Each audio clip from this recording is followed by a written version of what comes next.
Barah kuda sagal kuda torbam wali galten Balfour jedhamom kan bahag dugaleessa keessatti waggaa 100 dhiiga dhangalaasaa jiro mallatteeffame. Bara kuda sagal 48 Israa'el biyya taatem kaartaa addunyaarra yoo teettom Filisxeem ammoo kaartaa addunyaarra haqamte. Mossad nageenya Israa'el eeguufi diinota isaa barbadeessuuf bara kuda sagal 49 yoo hundaa'om Hamas warraaqsa jalqabam Filisxeem boodam bara kuda sagal 87 Israa'eliin balleessuuf hundaa'em. Hezbollaan deeggarsa Iraaniin bara kuda sagal 80 keessam Libaanos keessatti yoo hundaa'om hooggantoonni Hamas Israa'el hirriba dhoowwuu isaaniitum dubbatama. Siyaasa baha giddu galeessaa qormaataa kan jiran Israa'elii hamma Filisxeem, Hamaasii hamma Hezbollaan, Iraanii hamma Mossad lubbuu daa'imman danuu galaafataniiti jiru. Akkam jirtu kabajamtootam daawwattoota Oromiyaa Miidiyaa Neetworkii. Billootii banaa keenya har'aatiin Israa'el, Filisxeem, Libaanos, Mossad, Hamas, Hezbollah daawwannee isin daawwachiifna. Hooggantoonni Hamas Israa'eliin hirriba dhoowwan eenyuufa'am ergamni dhaabbata basaasaa Mossad jedhamu maaliin addunyaa irratti biyya kamuu seenee diina isaa barbadeessuu kan danda'u dhaabbanni basaasaa Israa'el eenyuum Hezbollah fi Israa'el yoom irraa jalqabanii wal diinoomfatanii kaayyoon Hezbollah maaliin eenyuun deeggaramaam kaayyoon Iraan maaliin kaayyoon Israa'el maaliin gareewwan kanneen jidduutti dhumaa kan jiran daa'imman Filisxeem hireen isaanii maaliin addunyaan dhumaatii daa'imman Filisxeem maaliif callifteem Israa'el akka biyyaatti yoom hundooyteem gaafiiwwan jedhan deebisuuf aragaa guutuu sassaabbannee jirra. Qophii kanaaf weebsaayitiiwwan Iraan, Hamas, Mossad, Israa'el, Hezbollah akkasumas BBC wabeeffanneetii jirra. Ansraa Sabaati gamoogummaa kaameraatiin ogeessonni OMN nu faana jiru hanga xumuraatti yoo nu faana turtan mil'uu tibbanaarraa odeeffannoo bal'aa argattu. Kun mil'uu tibbanaati.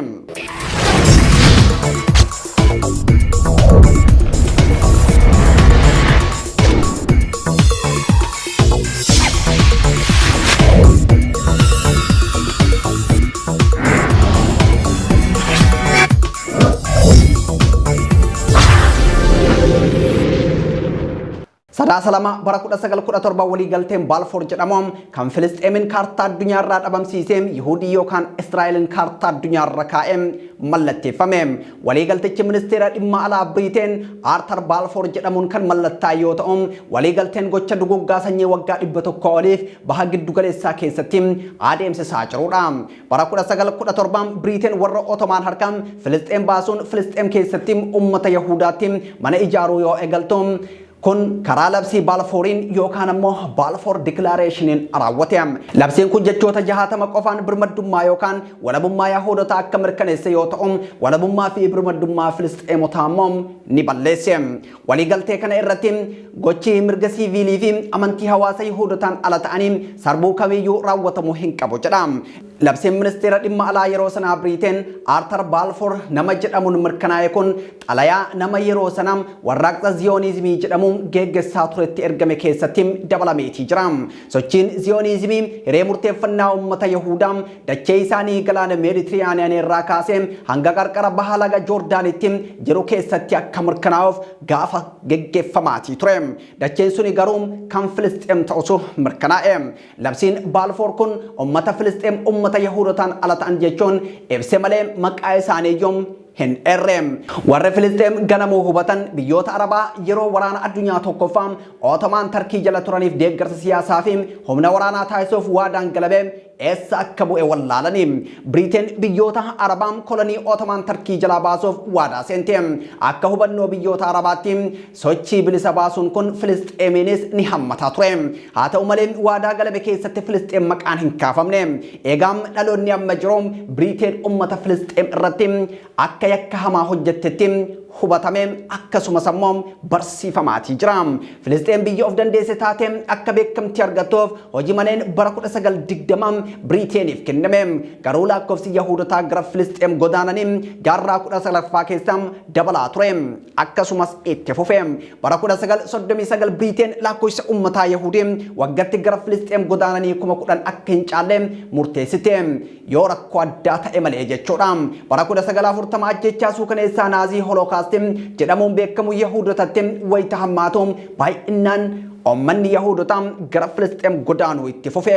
Yoona kana ummanni Yahuudaa biyya of dandeesse hundeeffachuuf aangawoota Biriiteenitti boo'uu fi loluu eegalanii. Yaa'ii waliigalaa mootummoota gamtoomanii General Assembly of United Nations onkoloolessaan bara 1947 godhameen dhimma Palestaayinii fi Israa'el irratti murteen darbe. Murteen kunis Partition Resolution qoqqooda lafaa jidduu Palestaayinii fi Israa'eliiti. Partition Resolution kun lafaa 54 ta'uu Israa'eliif 45 ta'uu ammoo Palestaayiniif kan kennu yoo ta'u magaalaa Jerusalem yookaan Al-Quds kan hiikoo amantaa guddaa qabdu ammoo bulchiinsa idil addunyaa jalatti akka mootummoota gamtoomaniin bultu kan jedhu ture. Yeroo san lakkoofsi uummata Palestiin 68 kan ta'uu fi lafti qabatanii jiran ammoo 93 kan ta'u waan tureef Araboonni Palestiin murtee mootummoota gamtoomanii yookaan United Nation haqa qabeessaa miti jechuun mormuun gara hokkora biraatti ce'anii. Ji'a torba booda caamsaa 14 bara 1948 Ingiliizonni lafa Palestiin lafa wal dhabdeessan kan hadaraadhaan waggaa 30 bulchaa turan dhiisanii kan bahan ta'uu ibsanii. Galgaluma sana caamsaa 14 haala qoqqoodinsa mootummoota gamtoomanii UN saniin Israa'eloonni mootummaa Israa'el yookaan ammoo State of Israel dhaabbachuu isaanii addunyaaf labsanii. Labsii akka mootummaatti akka biyyaatti hundeeffamuu isaan labsan kana humnoonni addunyaa gurguddoon Jarman, Ameerikaa fi gamtaan Soviyeet yookaan Raashiyaan akkasumas dhaabbanni mootummoota gamtoomanii mootummaa dhaabbatee beekamtii kennuu isaanii ibsanii. Kun ammoo waraana jabaa biyyoota Arabaa kan Filisxeen deeggaran Libaanoon, Joordaan, Siiriyaa, Iraaq, Misra akkasumas ammoo Saa'udiin ammoo harka lafa jalaatiin Israa'el irratti haleellaa akka jalqaban taasise.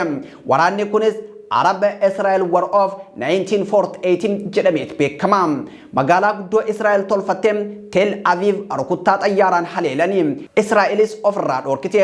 Booda Ingiliizonni bahaa turan deeggarsa Israa'eliif gochuun Israa'eloonni ofitti irraa gara haleelutti ce'anii.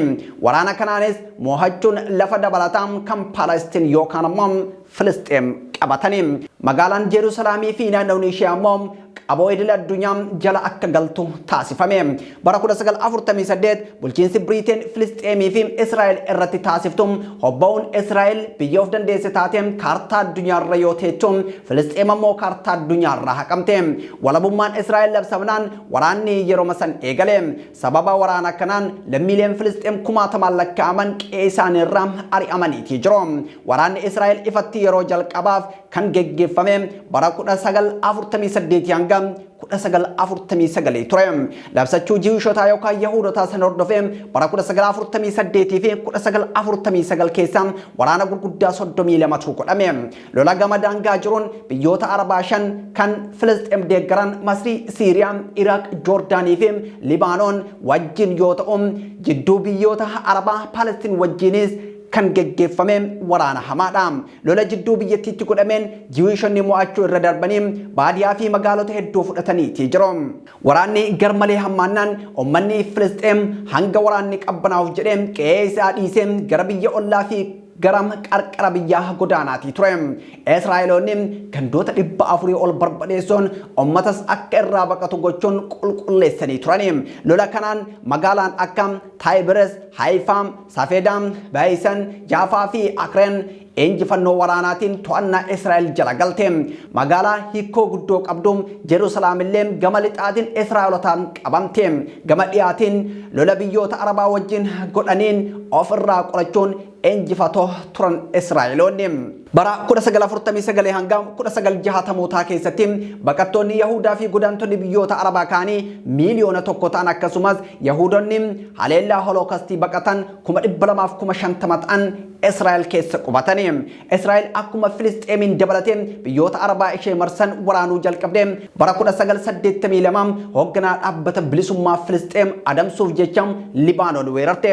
Sababni ammoo gareen Filisxeem muraasni Laandanitti ambaasaaddara Israa'el irratti yaalii ajjechaa waan raawwateef. Kana hordofee mooraa baqattootaa Filisxeem Beerut keessa jiran Sabraa fi Shaatilaa jedhaman keessatti Filisxeemonni jumlaan ajjeefamanii. Bara 1984 filannoo adoolessa keessa Israa'el keessatti geggeeffame booda paartiileen Liikudii fi Laaboor qindoomina uumuun ministeerri muummee Shimoon Peerez biyyattii bulchuu eegale. Waxabajjii 1985 Israa'el humna ishee Libaanoon keessaa baastee garuu daangaarra qubachiifte. Bara 1987 fincilli Arabaa jalqabaa Ittifaadaa jedhamuun iddoowwan Filisxeem West Baankii fi qarqara Gaazaa Israa'elotaan qabametti dhohe. Fincilli Ittifaadaa hundeeffama Hamaasiif ka'umsa yoo ta'u Hamas akkuma hundaa'een haleellaa waraanaa Israa'el irratti banuu jalqabe. Hamas muddee 10 bara 1987 yaadrimeewwan Palestine nationalism, Islamic nationalism, fundamental nationalism, anti-Zionism, militarism fi anti-imperialism qabate hayyuu amantaa Islaamaa Ahmad Yaasiniin hundaa'e. Moggaasni Hamas jedhu kan dhufe gabaajee afaan Arabaa sochii diddaa Islaamummaa jedhu irraaye. Hamas chaartara hundeeffamaa isaa keessatti Israa'el lafarraa balleessuuf galma isaa godhatee ka'e. Hamas jalqabam kayyoo lama qaba ture. Inni duraam damee birgeedii loltoota isaatiin Israa'el irratti lola hidhannoo geggeessu yoo ta'u inni lammaffaan ammoo Filisxeemotaaf tajaajila hawaasummaa dhiyeessuudha. Garuu erga bara 2005 kaasee wayita Israa'el qubattootaa fi loltoota ishee Gaazaa keessaa baaftetti Hamas kallattiidhaan siyaasaa Filisxeemotaa keessatti hirmaachuu eegale. Filannoo waggaa booda geggeeffameenis yeroo jalqabaatiif garee Islaamaa biyyoota Arabaatti karaa sagaleetiin filannoo mo'ate ta'e. Loltoonni Hamas Israa'el waliin waraana sadii wal waraananiiti jiru. Dameen waraana Hamasis biyyoota akka Israa'el, Ameerikaa, Gamtaa Awurooppaa fi Yuukeen garee shoror keessatti farrajameeti jira. Hamas waliigaltee nagaa jalqabaa bara 1990 irratti Israa'elii fi dhaabbata bilisummaa Filisxeemotaa jidduu ture hin fudhadhu erga jedheen booda dhiibbaan isaa dabalaatii dhufe.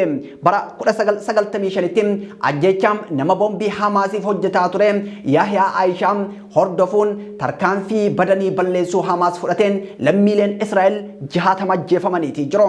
Israa'elii fi Filisxeemota jidduutti nagaa buusuuf waliigalteen qaamoleen lamaan jidduu osolatti taasifame booda haleelleewwan bombii Hamas raawwatuun Israa'el waliigaltichaaf akka hin abboomne taatiiti jirti. Pirezidaantiin Ameerikaa yeroo sanaa Bill Clinton aangawoota gareewwan lamaanii Ameerikatti waamuun dubbisanillee osoo hin milkaa'in hafeetii jira jedha gabaasni BBC irraa arganne. Itti fufuun waraanni Hamasii fi Israa'el jidduutti bara 2000 hanga 2005tti adeemsifameetii jira.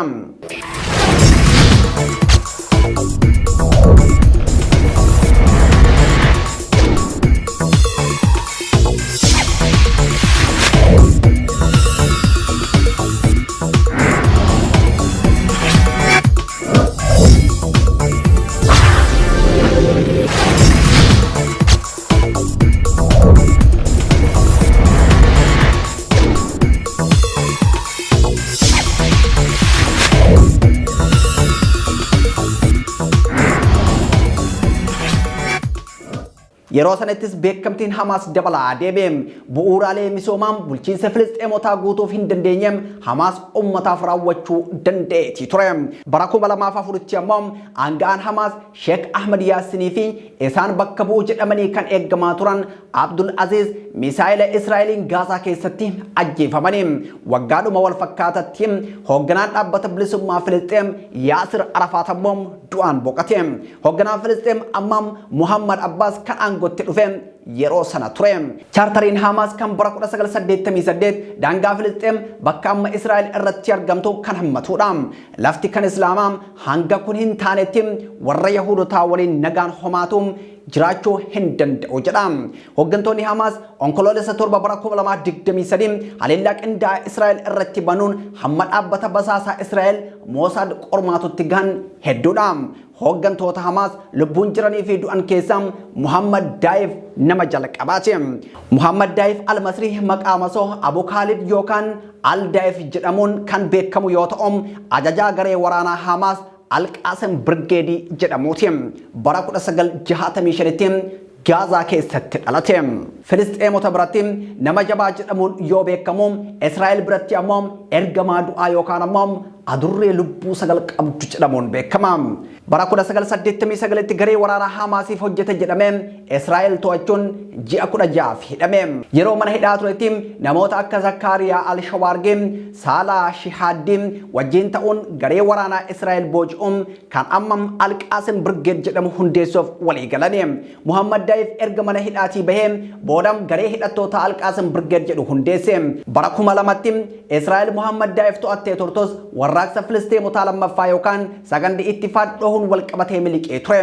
Yaalii ajjechaa cimaa ta'e bara 2002tti irratti raawwatus akka carraa miliquu danda'eetii jira.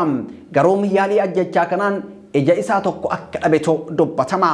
Waraana Israa'elii fi Hamas bara 2014tti guyyaa 50 adeemsaneen Israa'el Gaazaa yoo weerartu Muhammad Daif ajjeesuu hin dandeenye. Garuu haadha mana isaa fi ijoollee isaa lama ajjeesteetii jirti. Geggeessaan lammaffaan Hamas Marwaan Isaa jedhama. Maqaan biraam nama hin beekamne jedhamuun kan beekamu Marwaan Isaan Muhammad Daifiif hiriyaa dhihoodha. Akkasumas ammoo Eziin Addin Al-Qasim Brigadeetti itti aanaa ajajaa fi miseensa biiroo waraanaa fi siyaasaa Hamaasi.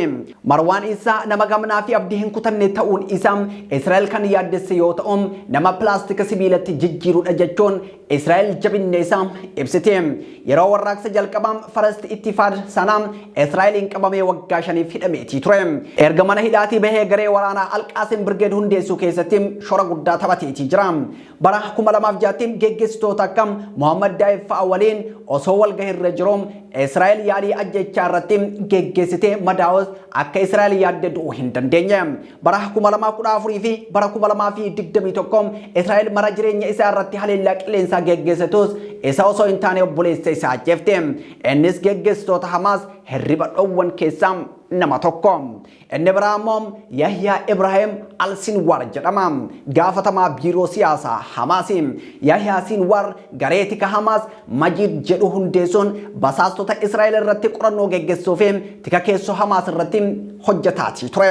Yahyaa Sinwar yeroo garagaraatti hidhaaf kan saaxilame yoo ta'u dhuma irratti Israa'el hidhaa umrii guutuu itti murteessite. Haa ta'u malee loltuu Israa'el garee Hamaasiin butamee ture. Gil'aad Shaaliit jedhamu gadi lakkisiisuuf jecha Israa'el Yahyaa Sinwar gadi lakkifte. Bara 2015tti Ameerikaan Yahyaa galmee shororkeessitoota addunyaa barbaadaman keessatti dabalte. Waggaa lama booda bara 2017tti ammoo Ismaa'eel Haniyyaa bakka bu'uun Yahyaa Sinwar geggeessaa olaanaa Hamas ta'uun filatame. Hoogganaan biraa ammoo Abdullaahi Barguutii jedhama. Bara 1972 Kuweetitti dhalate. Elektirikaal injiinaringiidhaan Kooriyaa Kibbaatti digirii jalqabaa barate. Barumsi isaa kun ammoo ogeessa fanjii beekamaa isa taasisus barumsa isaa hin xumurre. Boodarra gara Filisxeem deemuun fanjii hojjechuu eegale. Guyyaa tokko ilma daadaa isaa kan ta'e Bilaalii bakka fagoo West Bankitti argamutti geessuun hanga ogummaa fanjii hojjechuu qabu itti agarsiisetti akka inni fanjii hojjechuu danda'u namni beeku hin jiru. Isaan booda Bilaal waan argee hoogganaa isaatti himuun Abdullaahi Barguutiitiin wal barsiise. Achiin garam Al-Qasim Brigadeetti akka dabalamu taasifame. Isaan boodas garichaaf fanjii fi wantoota fanjiif fayyadaman hojjeteetii jira. Barguutiin magaalaa keessa jiraatutti mankuusaa warshaa adda addaa meeshaalee tajaajila waraanaaf oolu oomishu dhaabeetii jira. Waggaa 20 dura du'a lammiilee Israa'eliif sababni isa jedhamuun mana murtiitti dhiyaatee hidhaan umrii guutuu 67 fi hidhaan waggaa 5,200 itti murtaa'ee jira. Kunim addunyaa irratti hidhaa waggaa dheeraa jedhamuun beekama. Abdullaahi Barguutiin kophaa isaa adda bahee hidhamurraa kan ka'e diddaa nyaataa taasisuun mormii waan geggeesseef kophaa hidhamuu isaan hafe. Mana hidhaa osoo jiru kitaaba mootii dukkanaa jedhu barreessurraa kan ka'e maqaa masoo isaas mootii dukkanaa jedhamee beekama. Kitaaba mana hidhaa taa'ee barreesse kana keessatti hiriyoota isaa waliin ta'uun akkamitti dhoksanii fanjii daangaa Israa'el keessatti akka awwaalaa turan haleellaa geggeessanii fi seenaa jireenya isaa barreesseetii jira. Hoogganaan biraa Ismaa'eel Haniyyaa jedhama. Ismaa'eel maqaa basoo Abu Al-Abid jedhamuun beekama. Innis geggeessaa siyaasaa olaanaa Hamas keessaa tokko ture. Mana hidhaa Israa'el daangaa Israa'elii fi Libaanoositti argamu bakka namni hin jiraanne keessatti haala rakkisaan dabarseetii jira. Erga mana hidhaatii bahee Gaazatti deebi'uun biiroo geggeessaa hafuura Hamas kan ta'e Sheekh Ahmad Yaasinitti geggeessaa ta'ee muudame. Geggeessummaa fi dandeettii isaa cimaa deemnaan ministeera muummee ta'ee filatamurra gahe. Walitti bu'iinsa torbee tokkoof Hamasii fi Fataa jidduutti geggeeffameen Alqaasim Birgeedirraa namoonni hedduu du'anii booda bakka bu'oota paartii pirezidaantii Muhammad Abbas paartii Fataa Gaazaadhaa waan ari'eef Muhammad Abbas ammoo aangoo ministeera muummeerraa Ismaa'il Haniyyaa ari'e.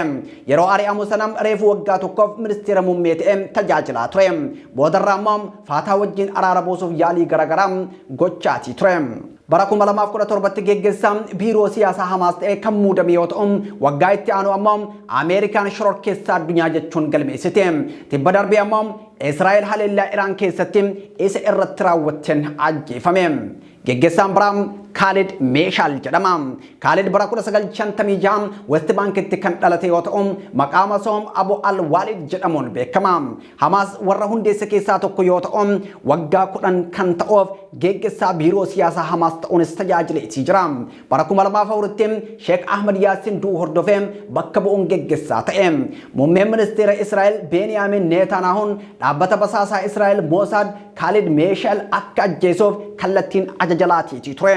Kana irraa ka'uun bara 1997tti yaaliin ajjechaa irratti geggeeffamee ture. Miseensonni Mossad lama paaspoortii sobaan kan Kanaadaa qabachuun bakka Khalid jiru Yordaanos magaalaa Amaan deemuun Khalid summeessanii turani. Haa ta'u garuu miseensonni Mossad kun aangawoota Yordaanosiin waan to'atamaniif mootiin Yordaanos dheekkamuun Israa'el talaallii Khalid Meshal fayyisuun kennituu dinnaan miseensota tika Israa'el to'annaa Yordaanos jala jiran akka ajjeeftu akeekkachise.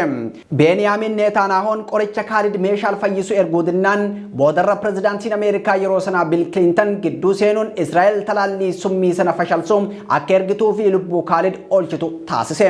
Geggeessaan biraa immoo Muhammad Zahar yoo jedhamu namoota Hamas hundeessan keessaa tokko jedhamuun beekama. Hamas erga hundeeffamee ji'a 6 booda Muhammad Zahar to'atamee ji'a 6 hidhameetii ture. Bara 2005tti filannoo mana maree geggeeffameen Hamas sagalee olaanaa mo'achuu hordofee lolli Filisxeemota bakka lamatti qoodee dhalate. Muhammad Abbas ministeera muummee kan ture. Ismaa'il Haniyyaa hanga aangoorraa ari'anitti Muhammad Zahar ministeera dhimma alaa ta'uun muudameetii ture. Bara 2003 Israa'el Muhammad Zahar ajjeesuuf bombii kiiloogiraama 500 ulfaatu jedhamuun xayyaara waraanaa fayyadamuun mana isaa irratti darbattee turtos Muhammad Zahar miidhaa xiqqaan jalaa miliqee obboleessi isaa hangafaa du'e. Bara 2008 ammoo ilmi isaa miseensa Alqaasim Birgeetti haleellaa Israa'el Gaazaa irratti geggeessiteen du'e. Muhammad Zahar beekaa fi ogummaa barreessuu akka qabutu himama. Quraanaan wal qabsiisuun barreeffamoota rakkoo hawaasaa furan barreessuunis beekama. Fincilli ittifaadaa jedhamu West Bankii fi qarqara Gaazaa keessatti Filisxeemotaan yoo jalqabamu fincillichis hundeeffama Hamasis dhagaa bu'uuraa kaayetii ture. Hamas akkuma hundeeffameen haleellaa Israa'el irratti raawwachuu yoo jalqabamu bara 1991 amajjii keessa Iraaq waraana kana keessatti hirmaachuun waraana galoo galaanaa jedhamee moggaafame. Iraaq waraanichi sadarkaa naannoo baha giddu galeessaatti akka guddatu fedhii qabaachuu hordofee misaa'iloota 39 Israa'el irratti dhukaaftus Israa'el ajajaa Ameerikaatiin deebii kennuurraa of qusatte. Onkoloolessa keessa Ameerikaa fi Sooviyetii waliin ta'uun erga bara 1949 yeroo jalqabaaf Israa'el, Libaanoon, Siiriyaa, Joordaanii fi Filisxeem magaalaa Maadriiditti walitti fiduun haala hariiroo isaanii fooyyessuun danda'amu irratti mari'achiisanii turani. Dursaan paartii Laaboor Yizaak Shaamar dhiibbaa Ameerikaa tuffachuun hirmaachuu waan dideef hirmaannaan mootummaa keessaa qabu gadi bu'eetii ture. Bara 1992 paartiin Laaboor wayita aangootti deebi'u ministeerri muummee Israa'el Yiishaaq Raabiin sagantaa qoomsuma babal'ifannaa akka dhaabbatu gochuun paartii warra Filisxeem dhaabbata bilisummaa Filisxeem waliin dubbachuu eegale.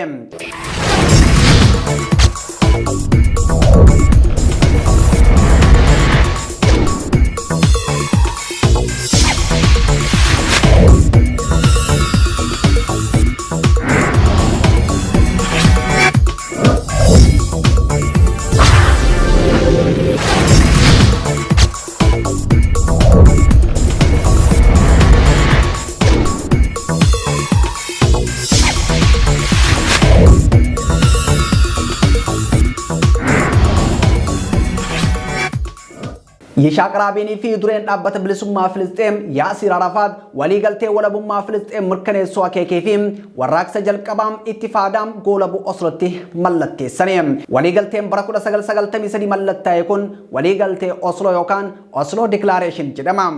Israa'el bara 1994 caamsa hanga adoolessaatti lafa Gaazaa fi West Baankii gara caalu gadhiistee baate. Kun ammoo Yaasir Arafaat magaalaa Tuunis irraa biyya galuun bulchiinsa biyyaalessaa Filisxeem akka hundeessuuf daandii saaqe. Onkoloolessa 1994 keessa ammoo Israa'elii fi Joordaan walii galtee nagaa mallatteessanii. Hojiin nageenyaa buusuun hojjetan kanaan Yishaq Rabin, Yaasir Arafaatii fi Shimoon Peerez muddee 1994 badhaasa Noobeelii nageenyaa badhaafamanii jiru. Garuum caamsaa 1995 waan hamaan keessoo Israa'el mudate finxaaleeyyiin Yahuudotaa Tel Aviv keessatti Yishaq Rabin ajjeesanii. Wayita kana Shimoon Peerez aangoo ministeerummaa muummee Israa'el qabate. Baay'ee osoo hin turin paartiin Likud Benjaamin Naataaniyaahun durfamuun aangootti deebi'e. Bara 1999 mootummaan qindoomina paartii Laaboor Ihud Baarak jalatti buluun aangoo qabate. Filisxeemii fi Siriyaa waliin marii nagaa itti fufuun waadaa gale. Haa ta'u malee muddee 2008 irraa jalqabe lolli Israa'elii fi Hamaas gidduu itti fufe. Israa'el weerara hamaam Gaazaa irratti banuun biyyoonni Arabaa hedduu dheekkamsiiseetii ture. Gurraandhala 2009 paartiin Benjaamin Naataaniyaahun filannoo mo'achuun erga mootummaa uummatee qubsuma Yahuudotaa babal'isuu itti fufe. Gaazaa keessatti walitti bu'iinsi yeroo hundaa jira. Bara 2012 garuu Israa'el loltoota ishee bobbaasuun torbaan tokkoof Hamaas irratti opereeshinii waraanaa geggeessite. Dhimma qubsuma Israa'el Gaazaa keessatti geggeessitu dhaabbata mootummoota gamtoomaniitiin fudhatama hin arganne. Muddee 2016 Israa'el biyyoota 12 seera ijaarsa qubattoota Yahudaan Gaazaa fi West Baankii keessatti geggeessitu deeggaran mormuu waliin akka hin hojjenne labsite. Paarlaamaan Israa'el bara 2017 ji'a gurraandhalaa keessa West Baankii keessatti dachee warra Filisxeem irraa ummata Yahudaa qubsiisuuf labsii baase. Hojii Yahudota qubsiisuu waggaa 25f turoos bara sana waxabajjii keessa eegale. Muddee 2017 pirezidaantiin duraanii Ameerikaa Doonaald Tiraamp wayita aangoo qabatuun Yerusaalem magaalaa Israa'el ta'uu ishee beekamtii kenne. Kun biyyoota Arabaa fi biyyoota lixaa michuuwwan Ameerikaa tan hedduu dallansiiseetii jira. Bara 2018 ji'a sadaasaa keessa Masriin UN waliin ta'uun walii galtee dhukaasa dhaabuu yeroo dheeraaf Israa'elii fi Hamaas gidduutti akka mallattaa'uun dhiibbaa guddaa uumanis hin milkoofne. Waggaa isaatti ammoo Ameerikaan qubsumni Israa'el West Baankii keessa jiruun seeraan alam kan jedhamuun akka hin fudhanne ifatti dubbatte. Kun osoo kanaan jiruun lolli hamaan Israa'elii fi Filisxeem bara 2021 dhoheem addunyaa yaaddise. Haleellaa Israa'el guyyaa 11 walitti aansuun geggeessiteen namoonni 250 caalan du'anii manneen daldalaa 1000 caalan barbadaa'anii jiru. Lolli kun jaarsummaa Masriin tasgabbaa'us ergasiis haleellaan qilleensaa fi walitti dhukaasuun karaa lafoon geggeeffamuun hin dhaabbanne. Akkuma Israa'el baha giddu galeessaa keessatti hundooyte dhaabbanni basaasaa Israa'el baha giddu galeessaa keessatti hundaa'e addunyaa irratti raajii gurguddaa hojjete Mossad jedhama. Dhaabbanni basaasaa Israa'el Mossad jedhamuun beekamu kun bara 1949 hundeeffame. Mossad ifatti eejensii basaasaa fi ergamaa addaa jedhamuun kan beekamu yoo ta'u kutaa basaasaa waraanaa Yahuudotaa haganam irratti hundaa'uun hoogganaa Israa'el yeroo sanaa David Ben Guriyoonin hundeeffame. Kaayyoon ijoon dhaabbata kanaa odeeffannoo funaanuun sodaa fashalsuun nageenya Israa'elii fi sabam Yahuudota mirkaneessuudha. Mossad irree cimaa basaasaa Israa'el addunyaa irratti beekamaa ta'us garuu biyyattiin dhaabbata nageenyaa kana qofaa miti kan qabdu. Mossad ergama idil addunyaa kan raawwatu yoo ta'u waajjirri Shin Bet jedhamu ammoo addatti dhimma nageenya Israa'el irratti hojjeta. Kana malees qaamni basaasaa Amaan jedhamu dhimmoota garee tikaa waraanaa irratti basaasa. Hoogganaan Mossad hayyama mootummaatiin osoo hin taane kallattii muummicha ministeeraatiin muudama. Faallaa kana hoogganaan olaanaan raayyaa ittisa biyyaa Israa'el akkasumas qondaalonni Shin Bet mana maree biyyaalessaatiin raggaasifamu. Hundeeffama Israa'el duras ta'ee booda hojiiwwan iccitii fi walxaxaa ta'an kanneen nageenya Yahuudota balaa ta'an akkasumallee nageenya biyyattii irratti xiyyeeffatan akka ba'an gochuu qofa utuu hin taane hojii basaasummaa addunyaa irratti akka dubbatamuun taasiseetii jira. dhaabbatichi qondaala waraanaa dhumaatii Yahuudotaa hedduuf sababa ta'ee fi barbaadamaa ture Naazii Adolf Eichmann Arjentiinaa bakka waggootaaf dhokatee ture keessaa baasuun murtiif dhiyeesseetii jira. Dorgommii Olompikii Jarman Muunikitti geggeeffame irratti atileetota Israa'el ukkaamsanii ajjeesuu keessaa harka qabu kan jedhaman miseensota garee Filisxeem torba biyyoota Awurooppaa adda addaa keessatti adamsee tokkoon tokko isaanii dhabamsiiseetii jira. Kana malees maqaan Mossad kan kaafamu hooggantoota gareewwan hidhattoota Filisxeemiif baha giddu galeessaa biroo kanneen erga hundeeffamee kaasee diina Israa'el ijoo ta'anii ilaalaman irratti haleellaa raawwatee wal qabateeti. Hojiiwwan kunneen kan walxaxaa ta'an naannoo Israa'eliin ala Awurooppaa baha giddu galeessaaf Afrikaa keessatti raawwatamuu isaaniiti. Baajata mootummaa Israa'el waggaatti tilmaamaan doolaara biiliyoona 3 ramaduu fi yeroo ammaa hojjettoota 7,000 ta'an akka qabu kan tilmaamamu Mossad ga'umsa hojii tikaa fi basaasaa irratti qabuun CIA Ameerikaatti aanee dhaabbata basaasaa addunyaa isa lammaffaadha.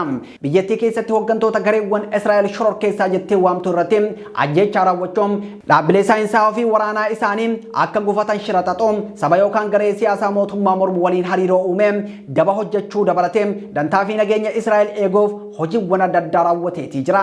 Mossad bara 2018 keessa sanadoota sagantaa niikulaaraa Iraan waliin wal qabatan 10,000 lakkaa'amu hateetii jira.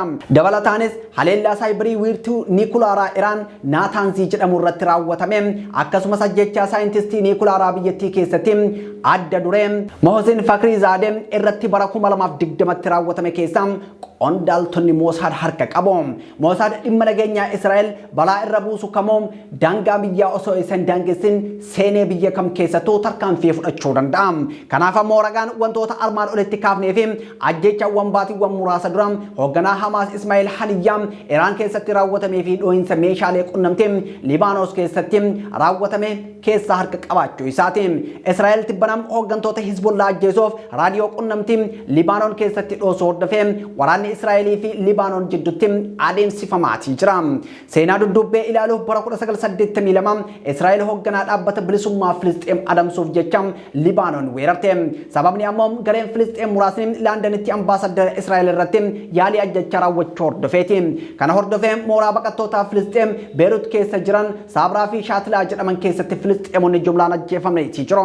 Yeroo sanaa eegalee Libaanosii fi Israa'el gidduu michummaan hin jiru. Gareen Hezbollaa jedhamu ammoo uumamuun yaaddoo Israa'el ta'eetii jira. Tibbana Israa'el tarkaanfii bal'aa fudhachuun kan eegalte meeshaalee qunnamtii Peegaars jedhamanii fi raadiyoowwan qunnamtii dhoosuudhaan. Hezbollaa jechuun paartii Allah jechuun yommuu ta'u bara 1980 keessa deeggarsi Iraaniin hundaa'e. Haa ta'u malee hundeen ilaalcha Hezbollaa bara 1960 fi 1970 keessa Islaamummaa Shi'aam Libaanos keessatti dagaagu wajjin hidhata qaba. Hezbollaan dhaabbata siyaasaa waraanaa fi hawaasummaa Islaama Shi'aam Libaanos keessatti aangoo guddaa qabudha. Gareen kun Israa'el akka diinaatti ilaala. Garee Hezbollaan Israa'el lafa muslimaa dhuunfata jechuun lafarraa balleessuuf waamicha dhiyeessa. Kanaan dura hidhattoota Hamaas tumsuuf rokkeettiin gara Israa'elitti dhukaasaa tureetii jira. Bara 2000 Israa'el Libaanos keessaa erga baatee booda Hezbollaan hidhannoo hiikkachuu diduun damee waraanaa isaa fincila Islaamaa Islaamic Resistance cimsachuun itti fufe. Garichi Libaanos keessatti humna guddaa horateetii jira.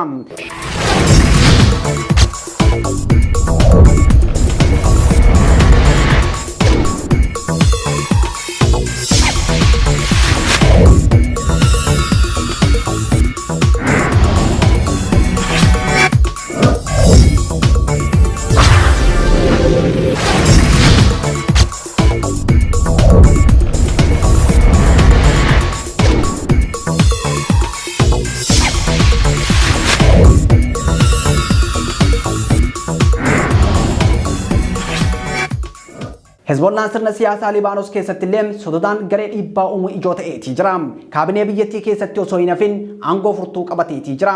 Gartuun kun Israa'elii fi Yihudoota irratti haleellaa bombii raawwachuuf shira addaan hin cinne xaxuun himatama. Biyyoonni lixaa Israa'el biyyoota Arabaa naannoo galoo galaana Galfii fi liigiin Arabaa Hezbollaa shoror keessatti ramadaniitii jiru. Hezbollaan waraana biyyaalessaa Libaanosiin alatti humna waraanaa mataa isaa kan qabuu fi biyyattii keessatti akka paartiiwwan siyaasaa ijoo keessaa tokkotti ilaalamuudha. Waraanni ammam Israa'elii fi Hezbollaa jidduutti adeemsifamaa jiru akkuma waraana Hamaasii fi Israa'el Libaanosiin illee diiguu mala jedhamee sodaatamaatii jira. Xumurree jirra. Ansara isa baature. Gamogummaa kaameraatiin ogeessonni Oromiyaa Miidiyaa Neetworkiin nu faana turani. Kun kan daawwataa turtan mil'oo tibbanaatiim. Torbaan qophii biraatiin amma walitti deebinutti torbaan milkii haa ta'u.